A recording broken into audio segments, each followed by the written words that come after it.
اب ہم اورنگزیب کے بارے میں معلومات حاصل کرنے جا رہے ہیں، جن کا دور حکومت 1658 سے 1707 تک یہ دور رہا ان کا۔ اورنگزیب کا دور حکومت 50 سالوں تک رہا، جنہیں عالمگیر بھی کہا گیا۔ اورنگزیب کو عالمگیر بھی کہا جاتا ہے۔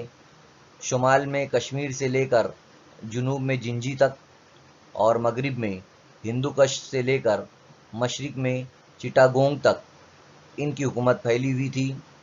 جب یہ تخت پر بیٹھے تب ان کو کئی طرح کی مصیبتوں کا سامنا کرنا پڑا، جیسے دکن میں مراٹھا، شمال میں جاٹ اور راجپوت، شمال مغرب میں سکھ اور افغان سے ان کو خطرہ تھا۔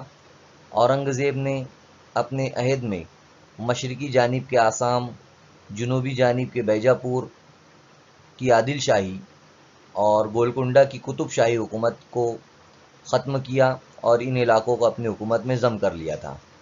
چھترپتی شیواجی مہاراج کے دور حکومت میں مراٹھا حکومت عروج پر تھی۔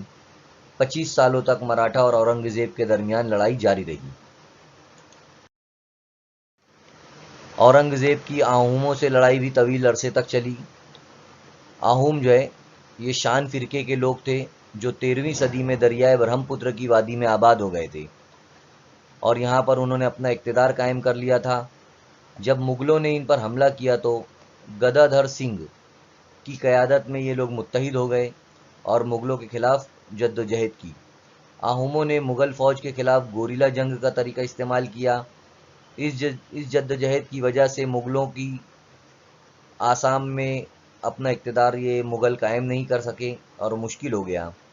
اورنگزیب نے سکھوں کے 90 مذہبی رہنما گرو تیگ جو ان کی مخالفت کر رہے تھے، 1675 میں ان کو قید کر لیا اور ان کا سر قلم کر دیا۔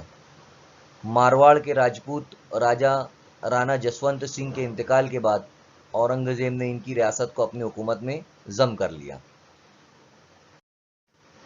اورنگزیب نے اپنے دور حکومت میں بھانگ کی پیداوار پر روک لگائی، ایک نشہ آور چیز ہے یہ، اس کی پیداوار پر روک لگائی۔ اپنے دربار میں سنگیت اور ڈانس پر بھی پابندی لگائی۔ اندرون ملک میں ہونے والی آمد و رفت کا ٹیکس بھی انہوں نے ختم کروا دیا۔ اورنگزیب نے دہلی کے لال قلعے کے احاطے میں ماربل کی ایک چھوٹی مسجد بنائی جسے موتی مسجد کہا جاتا ہے۔ 88 سال کی عمر میں 1707 میں اورنگزیب کا انتقال ہوا۔ یہ مختصر سی معلومات تھی اورنگزیب کے بارے میں۔